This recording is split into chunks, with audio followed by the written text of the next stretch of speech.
راح اسد الكاميرا وخليها بس يعني ما تشوفي، بس انا اشوفها. ثواني بس، خل بس افتح خط حتى اسد الكاميرا. الو الو الو الو، مساء الخير. هلا مساء النور. ممكن اسال السؤال؟ ايه اكيد ممكن، بس ليش هيك صوتك؟ انت شبك؟ لا ما بي شيء.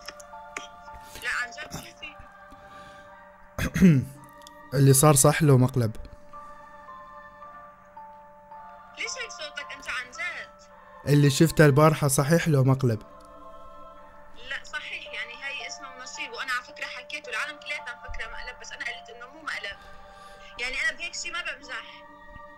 طيب ليش ما قلت لي قبلها انه هيك حتى ما افكر بيك، حتى ما ظل اتعلق، حتى ما اسوي فيديوهات، حتى ما اسوي كذا مره لا تتدخل بحياتي، ولا تتدخل ولا تتدخل، ولو سمحت لا علي، بس انت ما كنت عم تفهم.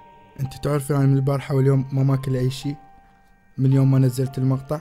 انا كنت متوقع انه هاي كذب على الانستغرام وهاي، بس البارحة من شفت المقطع مال اليوتيوب من البارحة واليوم اني حتى مي ما شارب. إيه ليش مانك شارب مي ومانك اكل؟ يعني هي اول شيء مشكلتك. أميرة رجاء قولي لي إنه هذا الحكي كله كان مقلب وماكو هيك شيء. مقلب مو مقلب. أميرة أنا مريض وما أريد أصيح أكثر، دا أقول قولي هذا الشيء كذب وهذا الشيء مو حقيقي. وانا عم اقول لك مو كذب، يعني انا شلون يعني بدك اياني اكذب عليك وانا هذا الشيء كذب؟ يعني هذا الشيء مو كذب؟ لا مو كذب. أكيد؟ اكيد. أي شيء راح يصير أنت المسؤولة عليه. ما فهمت شو يعني؟ أي شيء راح يصير أنت المسؤولة عليه. ممكن انت تحكي مثل العالم والناس ومثل الانسان الواعي، مثل العالم الواعي يعني، لانه انت اللي عم تحكي على فكره ابدا مو منطق. هذا شو؟ كلش تشرفت بمعرفتك أني. شو هذا؟ ما دخلش بس هذا شو اول شيء؟ ما دخلش، كل شيء اللي صار كله بسببك. أوكي، ومبروك عليك الخطبة وإن شاء الله تتهنين. وهيني هاي قدامك. لا لحظه والله العظيم مقلب، وحياتي نبي لك يا مجنون، لك يا ربي. هاي رد عليكم.